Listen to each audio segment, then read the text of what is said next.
हारि हिसाबै मा खालामनो आङो बेखौनो नुदों जोंखौ नो डाउट सिस्टेमा जोंखौ थगायदों सोरखौदों डिसक्रिमिनेसन खालामदों नाथाय इन्डिभिजुअल लेभेलाव समाज लेभेलाव फैनानै जोंखौ रावबो होबथानो हाया दा बेनिखायनो दिनै जिखिनि रिसोर्सेस दङ जिखिनि स्पेस दङ जिखिनि स्कोप दङ बेखौनो लानानै जोंनि माहारिखौ बुहुमाव मोनसे जौगासार हारि दानो थाखाय जोङो सोलोंथाइखौ लानांगोन आथिखालनि मुलुगनि थासारिया जोबोद गिख्रंथाव गुबुन हादोरफ्रा जेरैबायदि सोलोंथाइफोरखौ होदों जेसेबां साख्रि बाख्रि एमप्लयमेन्ट होनो हायो जेसेबां माखासे स्कोप होनो हायो बेखौ नोजोर होनानै बिथांमोना सोलोंथाइ होदों आरो जोंनि हादोराव एमप्लयमेन्ट गैया स्कोप गैया जेबो स्पेस गैया नाथाय सोलोंथाइ होदों आरो होदों जिखिनि फरायदों मेक्सिमाम आर्ट्स ग्रेजुएट आरो साइन्स ग्रेजुएटआ बांनो हमदों नाथाय माखासे प्रेक्टिकल फिल्डआव बिसोरो खामानि मावनो हायाखै ओंखायनो जिखिनि जोंहा जाखांबोनाय यंग जेनेरेशन स्टुडेन्ट जेनेरेशन बिसोरखौ जोङो गाइड खालामनांगोन माबायदि सोलोंथाइ लायोब्ला गावनि जिउ राहा दानायखौ बियो थिक खालामनानै लानो हागोन बेखौ जोङो गाइड खालामनांगोन सोलोंथाइजोंनो दाजाबफानानै मोननै खोथा आङो बुंनो नागिरदों मोनसेया जाबाय लाइफ स्किल दिनैनि समाव थांना थानो सासे मानसिनि जिउआव मा स्किल नांगौ मा खायदा कौशलफोरखौ रोंनांगौ बेखौ जोङो सोलोंनांगोन जुदि नोंनि जिउआव लाइफ स्किलखौ सोलोंनो हाया नोंनि लाइफआनो मिनिंलेस जागोन लाइफखौ जिउखौ मिनिंफुल खालामनो थाखाय लाइफ स्किलखौ जों सोलोंथारनांगोन बेजों लोगोसे आर्निं स्किल माबायदि जोङो खामायनानै जानो हागोन जोङो थांनानै थानो हागोन बे जिनिसखौ जोङो गोसो होनांगोन बेनिखायनो सोलोंथाइनि हाबा मावनायाव खुनु कमप्रमाइज खालामनो मोना बे मिशन क्वालिटी एडुकेशनखौनो मोर इफेक्टिभ खालामनो थाखाय जोङो केटेगरिकेलि बोरैहाय खामानि मावनो हायो जोङो बेखौ जोङो डेलिगेट हाउसआव जोङो सावरायगासिनो दङ आरो जोङो सावरायगोन आरो माखासे थांखि लागोन आङो जिल्ला आफादफोरखौ खावलायदों जि जिल्लाया बेफोर बाथ्राफोरखौ बेफोर हाबाफारिफोरखौ मोजाङै मावफुंनो हायाखै अन्नानै सोलोंथाइनि हाबा मावनायाव जाहाथे गोहैलो खालामा आङो बयखौबो खावलायखानानै दोनबाय दा मानगोनां बिग्रायारि लोगोफोर जोंनि बयनिबो थांना थानायनि बयनिबो मोनसे कनसार्नआ जाहैबाय आलादा रायजो आरो पलिटिकेल राइट बे पलिटिकेल राइटखौ जोङो मानो बिदों जि आसाम हादोराव जोङो रायजो जादों बे आसाम हादोरा जोंनि मिनिमाम सिकिउरिटि जोंनि मिनिमाम राइट्स जोंनि बेखौ बिथांमोना एनसियर खालामनो हाया जिफोर जोंनि डिउ माने मोननांगौ जि राइट्स जिफोर लेजिटिमेट राइट बेखौ बिथांमोना होनायनि खुनु मोनसे खामानि मावनो हाया आरो मावबोआखै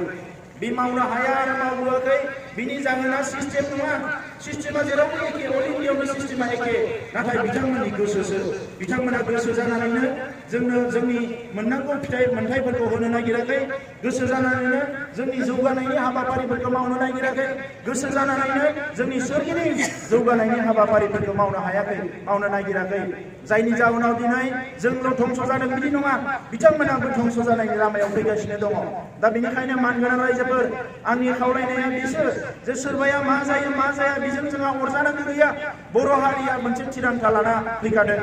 जोङो मोनसे डिटारमिनेसन लानानै फैदों जोङो थांनानै थागोन आरो जों ओरैबायदि थांनानै थागोन जे जोंनि राव थुनलाइ हारिमु जोंनि सोदोमस्रि जोंनि सिनायथि जोंनि थामोनथा रैखाथि गासैखौबो लानानै थांना थागोन बेनिखायनो गल्डेन जुबलियाव जोंनि भिजनखौ जों बुंदों लिभ वार्क एन्ड प्रस्पार थांनानै थानांगोन ओरैबायदि थांनानै थानांगोन मोनसे बेंगुरा हारि नङा जोङो मोनसे गोख्रों हारि हिसाबै थांनानै थानांगोन मुलुगाव मा जादों बेखौ जोङो मिथिनांगोन जि खामानिखौ मावोबा जौगालांनो हायो बेखौ जोङो मावनांगोन बे जाबाय बेनि थाखायनो जों बुंदों लिभ थांनानै था ओरैबायदि थांनानै था नों मोनसे गोथां हारि हिसाबै थांनानै था वर्क खामानि मावाबा रावबो मोनजानाय नङा सोरबा साननो हानाय जे जों खामानि मावालासिनो मोनजादों खामानि मावालासिनो मोनजाग्रा रावबो हारि गैया बेनिखायनो आङो एबसुनि बिबानगिरिफोरखौबो खावलायगोन 6 बाजि 7 बाजियावनो एबसु अफिसखौ ताला मारिनानै न'आव थांनाया बे मोजां आखु नङा जायफोरा दङ लेखा फरायनांगोन खामानि मावनांगोन हरनि 10 बाजि 11 बाजिसिम जोङो लेखा फरायनांगोन खामानि मावनांगोन एबसुखौ मोनसे जाग्रत प्रहरी होननानै बुंदों बर' हारिनि मोनसे माने सुखिदार बर' हारिखौ नोजोर होग्रा मोनसे फायखि हान्जा होननानै बुंदों बे फायखि हान्जाया बिसोर थाब उन्दुसिनोबा बिसोर खामानि मावसिनाबा बे जानाय नङा ओंखायनो वार्क कालचारखौ गिबिसिनाव नांगौ एबसुनो नांग्रोगौ आङो एबसुनि बिबानगिरिफोरखौ खावलायदों जोङो सानसेयाव मोनसे मोननै मिटिं गानानै मोनसे मोननै खामानि मावनानै गोजोननाय लाब्ला जानाय नङा जोङो हरथ्रोब सानथ्रोब जोङो खामानि मावनांगोन हारिनि थाखाय अब्लासो जोंनि हारिया जौगागोन बिनि थाखायनो जों बुंदों वर्क खामानि माव आरो बेजों लोगोसे जों बुंदों जे प्रस्पार जौगानांगोन जोङो सोरगिदिं जौगानाय फारफ्रोमबो बिथिंनिफ्राय जौगानाय बे जौगानायखौ जोङो जोंनि गेजेराव लाबोनो हानांगोन दा बे लिभ वर्क प्रस्पार आरो नैबे जथुम्मायाव जोंनि जि टीम बे टीमखौ जों लादों जे पिसफुल आरो मोनसे रेसपन्सिभ ससाइटि दानांगौ मोनसे दायित्व गोनां ससाइटि दानांगौ दिनै दायित्व गोनां समाज जों दानो हायोखायनो जोंनि दैदेनगिरिफ्रा बेसेबांबा अलखद समावबो गोनांथार समावबो जानला मानला खोथाफोरखौ बुंनो हमदों जोङो दुखु मोनदों बयबो नोंथांमोनाबो दुखु मोनदों जि समाव दुलाराय बर' माहारियानो बड'लेण्ड जेंनाखौ सुस्रांजानो लुबैदों बे जेंनायाव दिनै एबसुल' नङा दुलाराय बर' फरायसा आफादाथ' दंखायोनो एनडिपि प्रग्रेसिभआ सिजफायार खालामनाया दिनै 12 बोसोर जालांबाय बिथांमोननि दिनै सेंग्राफ्रा जोहोलावफ्रा डिजिगनेटेड केम्पआव दङ दिनै रन्जन दैमारि ग्रुपआबो सिजफायार खालामनाया बेसेबा गोबाव जाबाय दिनै बिथांनि सेंग्राफ्राबो दिनै डिजिगनेटेड केम्पआव दङ माखासेफ्रा दिनै जेलाव दङ माखासेया दिनै माने हाजिर सानफ्रोमबो हाजिर जानानै सिबिआइ एनआइए केस जानानै माखासेखौ दिनै फासिबो फोसावबानो जाबाय दा बेबायदि थासारियाव जों माखौ लुबैगोन जायफोर बर' हारिखौ मोजां मोनग्रा बर' हारिखौ अनग्रा जों बयबो बर' हारिनि जौगानाय आरो बर' हारिनि सोरगिदिं माने रैखाथिखौ जोङो लुबैगोन दा बेनिखायनो सोरबाया साननो हानाय जे बे सोमावसारनाया रन्जन दैमारिनिसोमोन जोंहा नायनांगौ गैया बे सोमावसारनाया गबिन्द बसुमतारी मोननिसोमोन जोंहा नायनांगौ गैया बे सोमावसारनाया आमखानिसोमोन तुमखानिसोमोन बेबायदि सोरबाया साननो हानाय नाथाय मानगोनां बिग्रायारि लोगोफोर आं बुंगोन बे सोमावसारनाया बर' हारिनि सोमावसारनाया जागायजेननायाव गुदियाव मोनसेमोनब्लाबो बियो थांखियाव सहैनो थाखाय माखासे दालाय दासा फेंखा हरबोनाय जादों दा बे दालाय दासा गासैखौबो लाजोबनानै जोङो मोनसे फिनिशिंआव लाबोनांगोन आरो बेखौ फिनिशिंआव लाबोनो थाखाय जेरै आइ आफा रायजो राजाया गोसो गोरबोदों हास्थायदों टपमस्ट बयनिख्रुइ थिखिनि बिजौआव थानाय जि दैदेनगिरिफोर जायफोर हारिखौ दैदेननो ओंखारबोदों बिथांमोनाबो मोनसे गिदिर बिबान दङ दा बेनिखायनो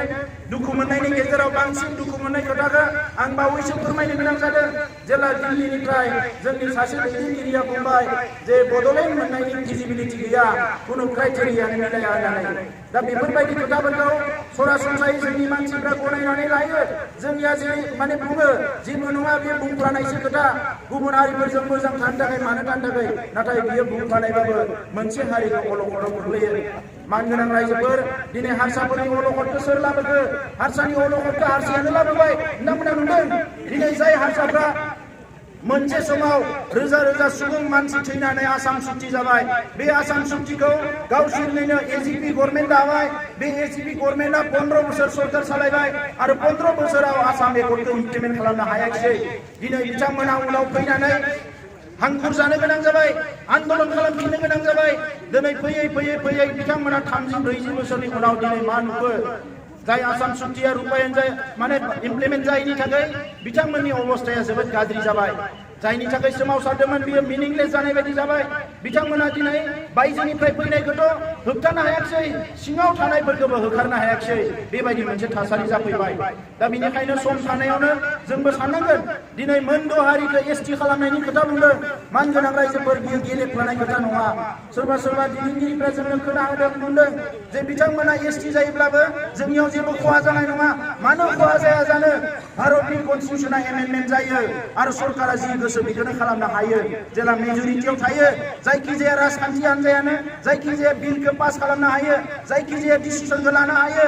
आरो जों बयबो मिथिगौ जेला 1992 मायथाइयाव राजबंशीफोरखौ अर्डिनेन्स लाबोनानै एसटि होदोंमोन बै समाव जोंनि साख्रि बाख्रि गासैबो सुबिदाफोरखौ एडमिसनफोरखौ बिथांमोना लाजोबदोंमोन आरो दिनै जों खोनानो मोन्दों नै दिनैनि सानावनो बिथांमोना पार्लियामेन्टआव डिक्लार होगोन जे मोनद' हारिखौ एसटि खालामगोन होननानै आरो बेजों लोगो लोगोनो बिथांमोना अर्डिनेन्स लाबोनानै बिथांमोनखौ एसटि होनो नागिरदों जानो हागौ बिथांमोननियाव माखासे राजखान्थिनि एजेन्डा दङ बिथांमोननो एसटि होफ्लानानै साननैसोनि थाखाय बिथांमोना इलेक्सनाव देरहालांनाय नाथाय खहाया जोंहासो जागोन मानगोनां रायजोफोर नंखायनो आं खावलायनोसो सानदों दिनै बर' हारिया मोनसे थिरांथा लानायनि सम जाबाय जे बिथांमोना दिनै नङा गाबोन एसटि जानो फैगासिनो दङ नाथाय जोङो थांखि लानांसिगोन एसटि रिजार्भेसना था जोङो थांनानै थानांगोन आरो जोङो जोंनि 15 लाख जि बर'फोरनि मोनसे नखर बे नखरनि साफ्रोमबो बर' फिसाफोरखौ जोङो सांग्रां खालामनांगोन जे जोङो खुनु मालायनि अननाय मालायनि सिम्पाथि मालायनि मार्सि सोरनिबा माबा माबि जोङो बुंनायजों अननायजों जों थांनानै थाबोआखै आरो जों थानाय नङा ओंखायनो दिनैनिफ्रायनो जों रेडि जानांगोन एसटि रिजार्भेशना था जोङो हारि हिसाबै थांनानै थानांगोन आरो हारि हिसाबै थांनानै थानांगौबा बै हारिफ्रा जि सानदों बिनिख्रुइ 10 गुन बारा साननांगोन बै हारिफ्रा जा मावदों बिनिख्रुइ 10 गुन बारा मावनांगोन बै हारिफ्रा जि रिसार्च खालामदों बिनिख्रुइ 10 गुन बारा जोङो रिसार्च खालामनांगोन अब्लासो जों बिसोरनि सायाव थांनो हागोन आरो आंहा फोथायनाय दङ जेराव रायजो गैया हादोर गैया जेबो गैया अब्लाबो बर' फिसाफ्रा दिनै स्पर्ट्सआव दावगागासिनो दङ हारिमुआव दावगागासिनो दङ लेखा फरायनायाव दावगागासिनो दङ बेबायदि मोनसे हारिखौ रावबो गादबनानै दोननो हाया मानगोनां रायजो राजा बिथांमोन मेगन फिदिंनानै नाय जोंनियाव दाबो गोबां गोहो दङ इन्डियानि गुबुन जायगायाव थांबा नुगोन गुबुन हारिनि मानसिफ्रा गोबां माइरं बियो लामायाव फैसा बियो दिनैसिमबो बर' हारियाव नाथाय बिबायारि सासेबो गैया दा बेनिखायनो जोङो गोदान जोलैया जोंनि जि ससियेल भेलुस जोंनि जि माखासे ट्रेडिशन जोंनि हारिया जे मालायनियाव बिना जाग्रा हारि नङा मालायनियाव हान्थु खारायग्रा हारि नङा बे आखलफोरखौ गोजौआव लानानै जोङो दावगालांनांगोन बिग्रायारि लोगोफोर दा बेनिखायनो जोंनियाव अल्टारनेटिभ जेबो गैया आसामा गासैखौबो आसामनि दैदेनगिरिफ्रा बिथांमोना इन्डियानि मेन स्ट्रिमजों जेसेबां जि बुङा मानो दिनै आलफाया सबारिनि खोथा बायदिसिना खोथा बिथांमोना गोरोबनानै खामानि मावबाय आरो दिनैनि इन्डियान डेम'क्रेसियाव बेबायदि राजखान्थिगिरिफ्रा जेबो पात्ता मोननाय नङा बिथांमोना गोरोबखानानै मावनांगोन आरो दिनै सासनाव थानो थाखाय जोंनि दैदेनगिरिफ्राबो बेखौनो मावदों बिनिफ्राय एक घन्टा जेबो मावनो हायाखै नंखायनो दिनै जायफोरा रिभलिउसनारि जायफोरा बिग्रायारि जोङो गोसो गोरबोआव जोंनि थिरांथाखौ जोङो थिग खालामनांगोन जे जोङो खुनु दिन मालायनि खाथियाव गंग्लायनानै रायजो जाया बिथांमोना पुरुनि खोथाखौ खोनादों आलेकजेन्डारा जेब्ला भारत गाग्लोबदोंमोन पुरुखौ बिथांमोना एरेस्ट खालामदोंमोन बन्दी खालामदोंमोन बै समाव आलेकजेन्डारा सोंदोंमोन नोंखौ आं माबायदि बेबहार खालामनांगौ अब्ला पुरुआ बुंदोंमोन आं राजा आंखौ राजा बायदि बेबहार खालाम दासो मेगन सिगाङाव नोंथांमोना नुदों किम जं नर्थ करियानि किम जंआ मा खालामदों आमेरिका बायदि हादोरखौ दै लोंहोदों बियो आरो बिनिखायनो जों फोथायनांगोन महात्मा गान्धीया जेला बोराय बैसो जायो महात्मा गान्धीया सासे मानसिनि सिगाङाव बुंदोंमोन आं बोराय मानसि आंखौ नोंथाङा गंग्लायहोनो हागोन आंनि खर'आव हमनानै नोंनि आथिङाव फोनांनानै होनो हागोन आं बोराय मानसि जेबो खालामनो हाया नाथाय आं गोसो गोरबोजों खुनु दिन नोंखौ गनायनानै लायाखै आरो लानाय नङा होननानै दा नंखायनो जोङो अनजिमायाव खम जानो हानाय जोङो ट्राइबेल जानो हानाय नाथाय जोंनि थिरांथाया थिगब्ला जेरै बिएससि मोनदों बिटिसि मोनदों जोङो आलादा रायजोखौबो मोनगोन ना मानगोनां रायजोफोर मोनैनि जेबो खोथा गैया दा बेनिखायनो आं खावलायगोन जे रायजो मोननायनि थाखाय जि हाबाफारिफोरखौ जों मावदों बेवहाय मोनथाम एजेन्डा जोंहा दङ आलादा रायजो बड'लेण्डखौ जोङो सोरजिनांगोन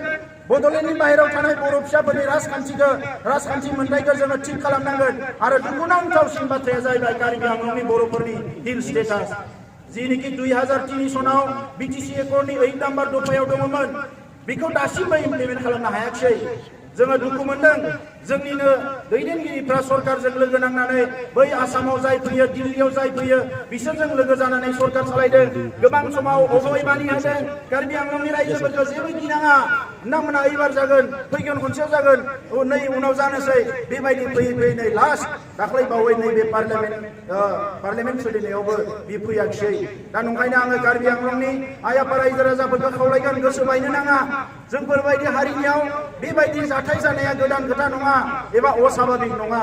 जोंखौ थगायनाय नासयनाय गादबनाया बिथांमोननि एजेन्डा नाथाय बिनिफ्राय उदां जानाया जोंनि एजेन्डा दा नंखायनो कार्बि आंलंनि आइ आफा रायजो राजाजों दुलाराय बर' माहारियानो दङ नोंथांमोना हारसिं नङा दा बिनिखायनो कार्बि आंलंआव थानाय दुलाराय बर' फरायसा आफादखौ रायजो राजाफोरजों रायज्लायनानै जेरैखि जाया जोङो जांख्रिथाय सोमावसारनायाव बारसोमफिननो थाखाय आं खावलायनाय जाबाय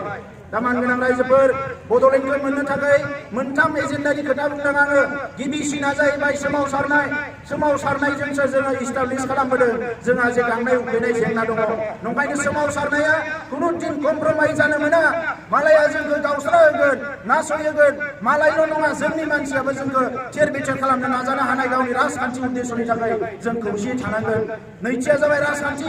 राजखान्थि खालामाबा राजखान्थि दाबिया मालाबाबो साक्सेस जाया दा बिनिखायनो राजखान्थिखौ जों खौसेयै खालामनांगोन दिनैनि खोथा नङा बियो बड'फा उपेन्द्रनाथ ब्रह्मनि समावनो सानसुमा गुंगुर बसुमतारी हरेन्द्र बसुमतारी मोननि समावनो थांखि लानाय जादोंमोन जे जोंनि जेंनाया सुस्रांनांगौबा राजखान्थि खालामनांगोन आरो 1991 मायथाइनिफ्रायनो राजखान्थिखौ खालामबोदों। दा बिनिखायनो दिनैनि समाव बियो गोदानै सानफिननाय खोथा नङा। लामाया आगोलावनो एवस्रांखानानै दोननायसो। बे लामाजों थाबायनोल' नांगौ जोङो। बे लामाजों थाबायनायाव गोनो गोथो जानो नाङा। जोङो दिनै लामा जाम्फै एफा एनै थाखा गरफा गरनैनि थाखाय बर' हारिया जांख्रिखाङै सोमावसाराखै। बिनि थाखाय राजखान्थि खालामाखै। जों राजखान्थि खालामदों गावनि खाफालखौ गाव दानो, आलादा हादोर सोरजिनो, जोंनि गावनि न'खरखौ गावनो दानानै लानो, जोंनि बर' फिसाफोरनि रैखाथि होनो, जोंनि राव थुनलाइ हारिमुखौ रैखाथि होनो। दा बिनिखायनो